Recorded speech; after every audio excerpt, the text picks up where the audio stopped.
Hello student, आज हम आपका स्टार्ट कर रहे हैं मैथमेटिक्स का चैप्टर 1 रिलेशन एंड फंक्शन। सबसे पहले हम स्टार्ट करेंगे कि रिलेशन होता क्या है। ठीक है, व्हाट इज अ रिलेशन। तो रिलेशन लिखते हैं। वैसे आपने रिलेशन एंड फंक्शन पढ़ा होगा 11th क्लास में भी। अच्छा, यहाँ पे देखिए कैसे है। तो relation is a set. Let मेरे पास दो नॉन एम्प्टी सेट है। ठीक है, let we have two sets, non-empty sets. Let set A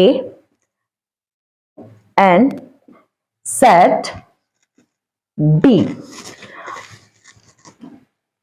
and set A और B मेरे पास दो नॉन एम्प्टी सेट है। ठीक है, अब इनके सेटों के जो एलिमेंट है उनमें भी रिलेशन होता है, उनमें रिलेशन होगा। कैसे होगा? It is a subset of A cross B, यानी कि इनकी कार्टेशियन प्रोडक्ट करके। मैं समझाती हूँ आपको रिलेशन होता क्या है। देखो एक बार ध्यान समझना। सेट A मेरे पास नॉन एम्प्टी सेट है कि 1 2 3। मेरे पास एक सेट है जिसमें ये एलिमेंट है। ठीक है, एक सेट B है मेरे पास, सेट B। इसके एलिमेंट पड़े हैं 3 4 5, ये ले लेते हैं एलिमेंट। ठीक है, अब इनकी जो कार्टेशियन प्रोडक्ट से जो मिलकर आएगा मुझे रिलेशन होगा। ठीक है, कैसे? जो भी कार्टेशियन प्रोडक्ट से पेयर लिखे जाते हैं वो ऑर्डर पेयर में लिखे जाते हैं। जो भी एलिमेंट लिखे जाएंगे वो ऑर्डर पेयर में लिखे जाते हैं। इसमें रिलेशन देखो क्या होता है। R1 पहला मैं रिलेशन ये भी ले सकती हूं कि इनके कार्टेशियन प्रोडक्ट करें और मेरे पास जो रिलेशन बन के आया वो आया 1 3। इनने इसके साथ पेयर किया। नाउ 2 and 4, ये भी एक रिलेशन हो सकता है। R2 दूसरा रिलेशन ले लेते हैं। ये भी हो सकता है कि 1 4 1 3 1 5, ये भी रिलेशन हो सकता है इनके एलिमेंटों के बीच में। ठीक है, R3 तीसरा रिलेशन ये भी हो सकता है। तो इसमें बहुत सारे many relation have in this relation, यानी कि और इनको लिखने का तरीका देखो। सेट ये जो R3 रिलेशन है इसको भी कंप्लीट कर देते हैं। R3 रिलेशन ये भी हो सकता है कि 2 5 3 4 3 3, मतलब कोई भी एलिमेंट इससे जुड़ना। ठीक है, तो ये हमारा रिलेशन होता है। इनको हम ऐसे भी लिख सकते हैं। कोई भी अगर आपके पास दो एलिमेंट है, ठीक है, लेट मेरे पास कोई एक सेट है, उसका x एलिमेंट है। लेट x जो है बिलोंग कर रहा है सेट A को एंड y जो है बिलोंग कर रहा है सेट B को। देन जो रिलेशन होता है वो किस तरह से लिखा जाता है? x r y। इस तरह से हम रिलेशन को लिख भी सकते हैं। ठीक है, अब हम करते हैं टाइप्स ऑफ रिलेशन। अब बच्चों हम करते हैं, ये तो रिलेशन था, अब करते हैं टाइप्स ऑफ रिलेशन। रिलेशन कितने टाइप्स के होते हैं? तो types of relation, types of relation में 6 रिलेशन देखे गए हैं। ठीक है, 6 रिलेशन है जो मैं अब लिखवाती हूं। Number 1 empty relation. Empty relation देखो बच्चों, एम्प्टी रिलेशन कौन सा होता है? लेट मेरे पास दो सेट है A और B। ठीक है, नॉन एम्प्टी सेट। अब सेट A में मैंने लिया सेट A, मैंने एलिमेंट ले लिया 1 2 3, ये ले लेते हैं। एंड सेट B के में मेरे पास है 3 4 5, ये वाले एलिमेंट ले लेते हैं। ठीक है, अब मेरे को सेट एम्प्टी रिलेशन निकालना है। तो रिलेशन क्या है? रिलेशन एम्प्टी कौन सा होगा? तो रिलेशन एम्प्टी वो होगा देखो जिसमें हम कंडीशन इसके अकॉर्डिंग देखेंगे। मैं बनाती हूं, देखो ये स्टेप से बना सकते हैं। A B such that relation A plus B is greater than 15 and A belongs to A and B belongs to B set। अगर मैं ये वाला एग्जाम्पल लू, ठीक है, ये मेरा एम्प्टी सेट होगा। अब आप देखिए, ये सेट A है, 1 2 3 एलिमेंट पड़े हैं। सेट B है, 3 4 5 है। ठीक है, अब मेरे को क्या है? मेरे को रिलेशन इस टाइप से लेना है। रिलेशन वो बनाना है जिसमें वो ग्रेटर देन 15 हो। क्या आपको दिखता है कि इसमें 15 हो रहा होगा। देखो सेट ए के मैं लू, ये जो मेरा ए है ये मेरा सेट ए को बिलोंग कर रहा है, और ये जो बी है मेरा सेट बी को बिलोंग कर रहा है। ठीक है, और कंडीशन क्या दे रखी है इन्होंने कि a plus B is greater than 15। अब इनको कोई सा भी सेट एलिमेंट लीजिए, 1 और 3 को ऐड करोगे 4, 2 4 को ऐड करोगे 6 एंड 3 5 को ऐड करोगे 8। तो कहीं से भी, या 3 3 को ऐड कर लो, या 2 एंड 5 को ऐड कर लो, तो कहीं से भी कोई भी एलिमेंट ऐसा नहीं हो पा रहा है जो 15 से ग्रेटर हो। तो ये मेरा क्या हो जाएगा, एम्प्टी सेट। तो यहां पर ये क्या बनेगा, मेरा एम्प्टी सेट। तो एक एम्प्टी रिलेशन, तो यहां पर मुझे, तो ये मेरा क्या बना, एम्प्टी रिलेशन। तो हेंस ये हमारा एम्प्टी रिलेशन हो जाएगा, एम्प्टी रिलेशन। अब बात करते हैं सेकंड रिलेशन की। सेकंड रिलेशन होगा हमारा यूनिवर्सल रिलेशन। यूनिवर्सल रिलेशन कैसे होता है वो बताते हैं। तो यूनिवर्सल रिलेशन, यूनिवर्सल मतलब जिसमें सब आ जाए, एम्प्टी मतलब जिसमें कुछ ना मैच हो रहा हो। ठीक है, और बच्चों वीडियो लाइक जरूर करना, सब्सक्राइब करना। ठीक है, सेकंड अब आते हैं हम यूनिवर्सल। यूनिवर्सल रिलेशन, जब सारे एलिमेंट आपस में रिलेटेड हो जाएं, वही मेरा रिलेशन यूनिवर्सल रिलेशन हो जाएगा। लेट मेरे पास दो नॉन एम्प्टी सेट हैं ए एंड बी। ठीक है, तो सेट ए ले लेते हैं हम, यही लेके चलते हैं simple 1 2 and 3। And set B दूसरा ले लेते हैं हम 4 5 6। ठीक है, अब यहां पर यूनिवर्सल रिलेशन बताना है। तो यूनिवर्सल रिलेशन कौन सा होगा, जब सारे एलिमेंट एक दूसरे से रिलेटेड हो जाए। ठीक है, और कंडीशन फुलफिल हो जाए। जैसे कि रिलेशन ये हो सकता है, मार्क कर लीजिए, रिलेशन एक ये है, कंडीशन दे दी इन्होंने ए बी सच दैट जो ए प्लस बी है वो लेस देन 10। ठीक है, where A belongs to A set and B belongs to B set। ठीक है, अब देखो अगर मैं इनमें ये रिलेशन, इन्होंने फॉर्मूला ये दे दिया A plus be less than 10, यानी कि मैं A सेट के एलिमेंट लूं, ये A मेरा सेट A का एलिमेंट है, और जो B है वो सेट B के एलिमेंट को बिलोंग कर रहा है। ठीक है, अब मैं अगर सेट ए का कोई एलिमेंट लूं और सेट बी का कोई एलिमेंट कोई सा भी ले लूं इनमें से, और उनको ऐड करूं और उनका जो सम है वो लेस देन 10 हो जाए, क्या हो रहा है, हो रहा है देखो सबका 4 में 1 ऐड करो, कितना आ गया 5। 5 क्या है, लेस देन 10 है। कौन सा लो, 3 एंड 6 को लो, 3 प्लस 6 करो, वो देखते हैं कितना आता है 9। ये लेस देन 10 है। तो सारे एलिमेंट क्या हो रहे हैं, लेस देन 10, इस कंडीशन को फुलफिल कर रहे हैं। तो हम क्या कहेंगे, this is a universal relation. ठीक है, तो यूनिवर्सल रिलेशन में क्या है, सारे एलिमेंट क्या हो रहे हैं, एक दूसरे से रिलेटेड हो रहे हैं। कोई सा भी आप ऐड करो, देखो रिलेशन क्या बन के आ रहा है, आप कोई भी लो, 1 5 बना रिलेशन, और सब क्या है, सारे एलिमेंट आएंगे। देखो 1 5 2 5 और 1 6, कोई भी रिलेशन बना सकते हो, और सब क्या है, लेस देन 10 ही है। इनका सम करोगे तो लेस देन 10 ही आ रहा है। यहाँ आप 3 4, ठीक है, और 2 6, कुछ भी कर लो, कोई सा भी रिलेशन बना लो, कोई सा भी निकाल के रिलेशन बना लो। ठीक है, तो इस सब क्या है, जितने भी एलिमेंट है सबका सम लिखते चले जाओ, वो जो हो जाएगा, सारे एलिमेंट क्या सभी रिलेटेड हो रहे हैं आपस में, तो ये क्या हो जाएगा हमारा यूनिवर्सल सेट। अब हम बात करते हैं थर्ड रिलेशन की। थर्ड रिलेशन में क्या हो जाएगा, थर्ड रिलेशन आता है हमारा रिफ्लेक्सिव रिलेशन। अब नेक्स्ट करते हैं हम रिफ्लेक्सिव रिलेशन। रिफ्लेक्सिव रिलेशन, बच्चों रिफ्लेक्सिव रिलेशन क्या होता है, लेट मेरे पास कोई सेट है। ठीक है, अब set A is called a reflexive relation. If set ए, कोई एक सेट ए है, is called reflexive relation if AA belongs to R, for all A belongs to A। इसके लिए क्या कंडीशन है, लेट मेरे पास कोई एक सेट है और एवरी एलिमेंट, जो भी सेट ए में कोई भी एलिमेंट है वो आपस में रिलेटेड हो रहा है, इट्स रिलेटेड टू इटसेल्फ, वो मेरा रिफ्लेक्सिव रिलेशन होगा। जैसे एग्जाम्पल बता देती हूँ बेटा, एग्जाम्पल देखिए, मेरे पास कोई एक सेट है, सेट ए, ठीक है, ये है 1 2 3।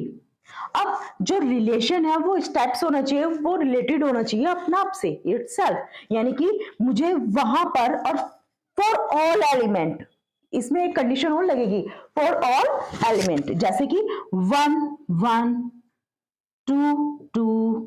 देखा, रिफ्लेक्सिव रिलेशन में क्या होना चाहिए, हमेशा एक तरह से कहते हो कि पेयर अप, ठीक है ना, जोड़ा होना चाहिए, पेयर होना चाहिए, यानी कि अपना आप, वही एलिमेंट का अपना आप से रिलेटेड होना जरूरी है। जैसे 1 का 1, 2 2, 3 3, और 4 ऑल एलिमेंट। अब 4 होता तो मैं 4 लिख देती, अब 4 नहीं है तो मैं इतना ही छोड़ दूंगी, तो मेरा ये क्या कहलाएगा, तो ये कंडीशन बहुत जरूरी है होनी, और ये मेरा क्या कहलाएगा, रिफ्लेक्सिव रिलेशन। अगर यहाँ 4 होता तो मैं 4 4 लिख देती, ठीक है, और कोई भी एलिमेंट एक्स्ट्रा भी हो सकता है कि 1 2 2 1 3 4, वो भी हो सकते हैं एलिमेंट। इसका एक दूसरा रिलेशन ये भी हो सकता है कि 1 1 2 2 3 3 एंड 2 3 3 2 1 3, कोई भी होने चाहिए नहीं एलिमेंटों का आपस में रिलेशन, ठीक है ना। तो ये हमारा क्या, लेकिन रिफ्लेक्सिव के लिए जरूरी है कि उसी का अपना आप से रिलेटेड होना,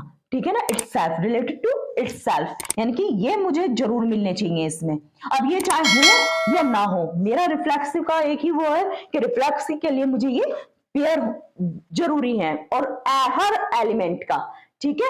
अब मैं करवाती हूं आपको सिमेट्रिक, अब आते हैं सिमेट्रिक रिलेशन। सिमेट्रिक रिलेशन में क्या होगा, लाइक मेरे पास कोई सेट है, set A is a symmetric relation if a1 a2 belongs to R and implies that a2 a1 belongs to R, where a1 a2 belongs to set A। अब मैं ध्यान समझना इस चीज को, मैं बताती हूँ। मेरे पास कोई एक सेट A है, इसमें एलिमेंट पड़े हैं a1 और a2, तो a1 a2 सेट A के है एलिमेंट, ठीक है। अब उनमें रिलेशन क्या देखा जाता है सिमेट्रिक होने के लिए, अगर a1 a2 बिलोंग कर रहे रिलेशन को, तो a2 a1 भी बिलोंग करना चाहिए रिलेशन को। जैसे कि एग्जांपल मैं दूसरे तरीके से भी बताती हूँ आपको, तो एग्जांपल ले लेते हैं, सेट A को ले लिया हमने 1 2 3, ठीक है। अब रिलेशन स्टेप्स है इसमें 1 1 2 2 और 1 2 3 1 2 1, ठीक है। सिर्फ ये लेट मेरे पास ये रिलेशन निकल के आया इसका, ठीक है, एग्जाम्पल। अब यहां पर सिमेट्रिक के लिए सिर्फ मुझे पलट के देखो, a1 a2 belongs to R, तो a2 a1 belongs to R होना चाहिए, ठीक है। यहां देखिए कोई ऐसा है ऐसे जो पलट कर हो, देखो ये रहा 1 2, ठीक है, 1 2 belongs to R, implies that 2 1 ये भी है, 2 1 also belongs to R, तो R क्या हो जाएगा, R is symmetric, symmetric relation, ठीक है। तो सिमेट्रिक के लिए क्या होना चाहिए, पलट के जरूर होना चाहिए, यानी कि अगर 1 2 है तो रिलेशन में इसका पलट के, यानी कि इसका पलट के होना, यानी कि 2 1 वो जरूरी है रिलेशन में पड़ा होना, ठीक है, कोई भी एक, ठीक है। जैसे कि हमारा रिफ्लेक्सिव में लिया था, रिफ्लेक्सिव में क्या था, हर एलिमेंट जो है रिलेटेड होता है इटसेल्फ, यानी कि 1 1 2 2 3 3, वहां पर पेयर सा चल रहा था। यहां पर क्या है, पलट के चलेगा, यानी कि 1 2 है तो 2 1 पलट के होना चाहिए, और वहां तो सारे एलिमेंट, जैसे सेट ए के 1 2 3 थे तो सबका पेयर अप होना जरूरी है, अगर एक का नहीं है तो वो रिफ्लेक्सिव नहीं कहलाएगा। अब यहां पर क्या, सिमेट्रिक में कोई भी एक एलिमेंट मिल जाओ मुझे पलट के, यानी कि 1 2 है 2 1 मिल गया, बस मेरा काम खत्म, सिमेट्रिक है, ठीक है। अब आती है बात ट्रांजिटिव। अब ट्रांजिटिव रिलेशन, ट्रांजिटिव रिलेशन क्या होता है, लेट मेरे पास कोई सेट ए है, set A is called called transitive relation. Transitive relation if A1 A2 belongs to R, A2 A3 ये भी बिलोंग कर रहा है रिलेशन में, ठीक है। तो A1 and A3 also implies that ये भी मेरे जरूरी है बिलोंग करने रिलेशन में, वेयर A1 A2 और A3 ये सब सेट ए के एलिमेंट है। ध्यान समझना, कोई सेट ए है, उसके 3 एलिमेंट है A1 A2 A3, और जो रिलेशन बन के आ रहा है, जो मेरे को रिलेशन में देखना है वो इस तरह से देखूंगी। अगर मेरा A1 A2 वो बिलोंग कर रहा है आर में, और A2 A3 वो भी बिलोंग कर रहा है आर में, और A1 A3 वो भी बिलोंग कर रहा है आर में रिलेशन में, तो मेरा क्या कहलाएगा, जो सेट ए है वो मेरा ट्रांजिटिव रिलेशन होगा, ठीक है। तो इसका मैं एग्जांपल ले लेते हैं, जैसे कि ये लिख देती हूं एग्जांपल। इसका एग्जांपल देखो, लेट मेरे पास सेट ए है, इसके एलिमेंट है 1 2 3, ये मेरा सेट ए है। अब एक रिलेशन निकल के आया, रिलेशन क्या है इसमें कि 1 2 2 3 1 3 2 2, ठीक है, ये मेरे रिलेशन है, इसमें ये रिलेशन है। अब मेरे को देखना है ट्रांजिटिव रिलेशन है या नहीं है। तो ट्रांजिटिव रिलेशन के लिए मुझे क्या देखना पड़ेगा, यहां देखो कुछ ऐसा एलिमेंट देखो, A1 A2 belongs to R, देखो जैसे कि 1 2 बिलोंग्स टू R, ठीक है। फिर जस्ट A2 से स्टार्ट हो रहा है ना रिलेशन में, तो मैं यहां देखूंगी 2 2 से स्टार्ट हो रहा है कोई, ये भी हो रहा है, ये भी हो रहा है, तो मेरे को ये दिख रहा है 2 3, तो मैं जस्ट पीछे वाले से देखूंगी 2 3 से कोई स्टार्ट हो रहा है 2 3 पड़ा है, ये भी है, और ये रहा बिलोंग्स टू R। अब ये देखेंगे कि इसका पहले वाला देखो A1 A2 belongs to R, A2 just इससे स्टार्ट हो रहा है A2, नेक्स्ट है A3 बिलोंग्स टू R। अब मैं देखूंगी कि A1 और इसका सबसे आगे वाला और इसका पीछे वाला A1 A3 belongs to R, तो यहां देखते हैं पहले वाला और इसका लास्ट 1 3, तो 1 3 वो है इसमें, है बेटा, तो 1 3 also belongs to R, implies that मेरा ये भी, यानी कि 1 2 बिलोंग्स टू R कर रहा है, 2 3 बिलोंग्स टू R कर रहा है। तो मेरे को ये जरूर चाहिए कि रिलेशन में 1 और 3 इनका ये भी मेरा रिलेशन होना चाहिए, तो मेरा क्या कहलाएगा रिलेशन, ट्रांजिटिव रिलेशन। आर क्या है, ट्रांजिटिव रिलेशन है, ट्रांजिटिव रिलेशन है, ठीक है। अब नेक्स्ट करते हैं हम इक्विवेलेंस रिलेशन। अब नेक्स्ट है हमारा लास्ट इक्विवेलेंस रिलेशन।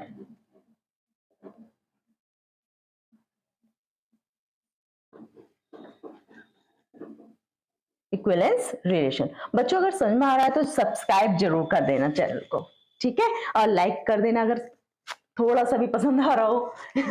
तो नेक्स्ट करते हैं हम equivalence relation.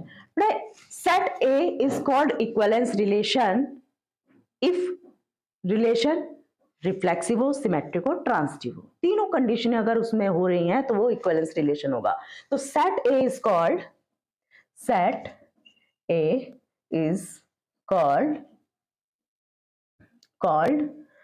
equivalence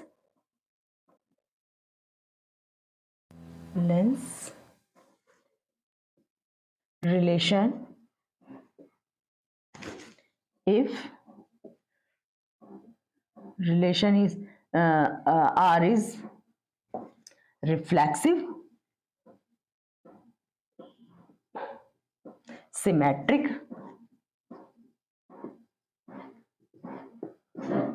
and transitive relation. Transitive relation.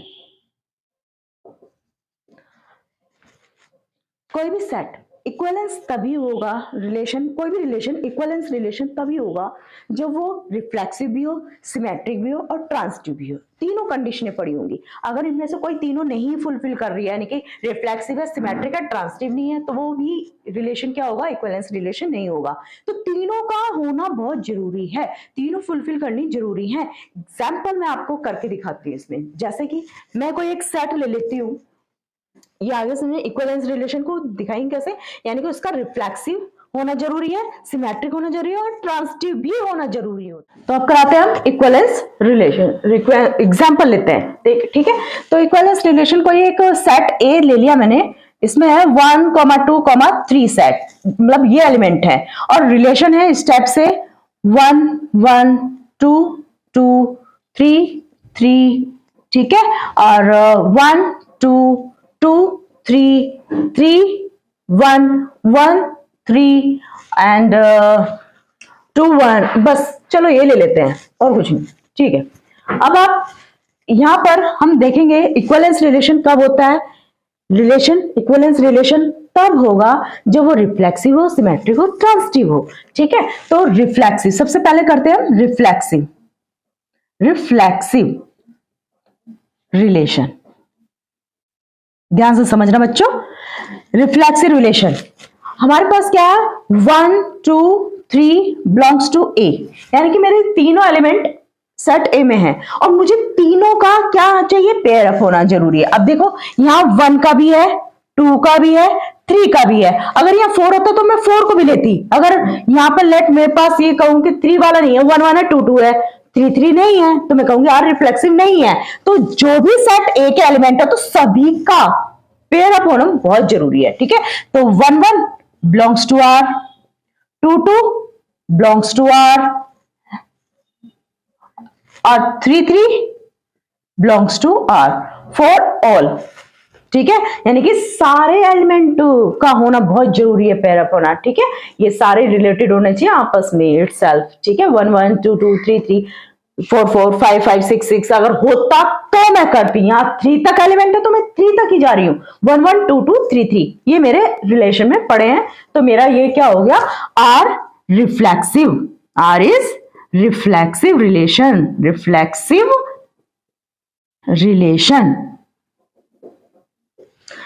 Second है मेरा सिमेट्रिक। देखो इक्विवेलेंस रिलेशन को प्रूव करने के लिए मेरे को क्या करना चाहिए, वो रिलेशन जो है रिफ्लेक्सिव भी होना चाहिए, सिमेट्रिक भी होना चाहिए, ट्रांजिटिव भी होना चाहिए। अब हम करते हैं सिमेट्रिक पर, सिमेट्रिक रिलेशन।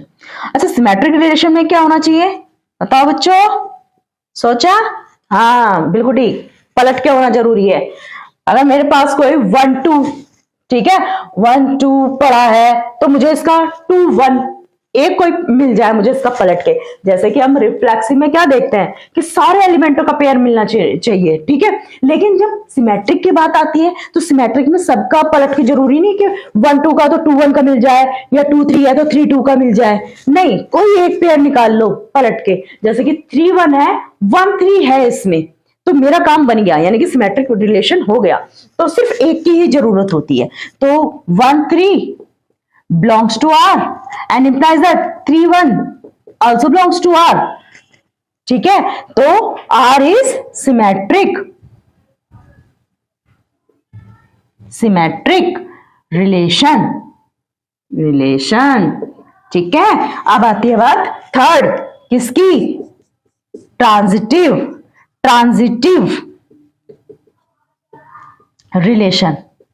अच्छा ट्रांजिटिव रिलेशन में क्या होना चाहिए बच्चों, ट्रांजिटिव रिलेशन में 3 एलिमेंट का लेते हैं। जैसे कि मेरे पास 1, 2 है, 2, 3 है, ठीक है।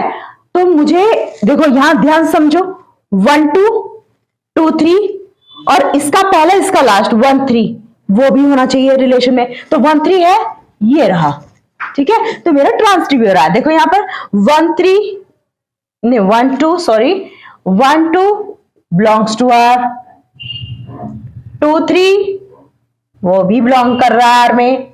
क्या 1 और 3 ये बिलोंग कर रहा है, तो हम क्या कहेंगे 1, 3 also belongs to are.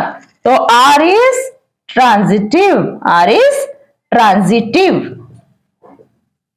Relation, hence R is equivalence relation. अगर वो तीनों देखो R क्या हो गया, इक्विवेलेंस रिलेशन हो गया, रिफ्लेक्सिव भी है, सिमेट्रिक भी है और ट्रांजिटिव भी है। एक बार और समझिए बेटा, सेट ए है हमारे पास 1, 2, 3। अगर आपने ये वाला क्वेश्चन समझ लिया ढंग से, अच्छी तरह से दिमाग में बिठा लिया, यही वाला एग्जाम्पल, ज्यादा नहीं सिर्फ वाला एग्जाम्पल समझ लो और आप सारे क्वेश्चन ये चुटकी में कर जाओगे, ये मेरी गारंटी है, क्योंकि सारे क्वेश्चन इतने अच्छे हैं और सिर्फ यही घूम रहे हैं, रिफ्लेक्सिव, सिमेट्रिक, ट्रांजिटिव, और किसी की जरूरत नहीं है, सिर्फ तीनों रिलेशन के बारे में। अगर ये तीनों कंडीशनों में से कोई एक कंडीशन नहीं हो रही है फुलफिल, ठीक है, या रिफ्लेक्सिव हो रहा है, सिमेट्रिक, ट्रांजिटिव नहीं होता, तो इक्विवेलेंस रिलेशन नहीं होता है। अगर तीनों यस में है कंडीशन, तभी हमारा वो इक्विवेलेंस रिलेशन होगा। और ये कंडीशन तब करते हैं जब वो क्वेश्चन पूछता है एग्जाम में, अदरवाइज जो वो पूछ रहा है रिफ्लेक्सिव, सिमेट्रिक, ट्रांजिटिव, तो उसके अकॉर्डिंग चलते हैं, ठीक है। तो रिफ्लेक्सिव रिलेशन क्या होता है, सारे एलिमेंट जो भी होते हैं सेट ए के, उनका पेयर होना जरूरी है सारे एलिमेंटों का, तो वो मेरा रिफ्लेक्सिव रिलेशन कहलाता है। सिमेट्रिक के लिए क्या होता है, जो रिलेशन है, रिलेशन में कोई भी एक पलट के होना जरूरी है। अगर कोई भी देखो 1 1 2 2 3 3 1 2 2 3 3 1 1 3, तो दो का ऐसा कि पलट के कौन सा हो जाए, जैसे कि 3 1 है तो 1 3, इसका पलट के हो गया, मुझे एक मिल गया, तो वो मेरा सिमेट्रिक रिलेशन होगा। और ट्रांजिटिव रिलेशन कौन से होते हैं, ट्रांजिटिव रिलेशन वे होते हैं जिनमें जैसे कि दो एलिमेंट मैंने ऐसे लिए 1 2, जस्ट 2 से स्टार्ट होने वाला कौन सा है, यहाँ पर ये भी है, ये भी है। अगर मैं इसको लूं 1 2 2 2, तो 1 2 ये आ रहा है, तो भी मेरा बन रहा है ट्रांजिटिव, ठीक है। अब यहाँ पर क्या है 1 2 2 3, और इसका पहला इसका 1 3, क्या वो भी रिलेशन पढ़ा है, यस पढ़ा है, 1 3 भी है। अगर ये नहीं होता तो हम डायरेक्ट ले लेते कि इसमें बिलोंग नहीं कर रहा है, तो वो आर ट्रांजिटिव नहीं है। लेकिन यहाँ क्या है 1 3 है इसमें, तो हम क्या कहेंगे, R is a transitive relation, ठीक है। तो इक्विवेलेंस रिलेशन के लिए क्या कंडीशन है, रिफ्लेक्सिव, सिमेट्रिक, ट्रांजिटिव होनी जरूरी है। अगर इक्विवेलेंस रिलेशन नहीं है तो इनमें से कोई एक भी हो या तीनों ना हो तो वो इक्विवेलेंस रिलेशन नहीं होता है, ठीक है। अच्छा, इस क्वेश्चन को समझ लिया, समझ लो सारे समझ लिए, ठीक है बच्चों। और जो भी आपको कोई क्वेश्चन वगैरह पूछना हो जैसे भी है, तो आप कमेंट बॉक्स में लिख सकते हैं। और अब हम करेंगे नेक्स्ट एक्सरसाइज का पहला ही क्वेश्चन, ठीक है।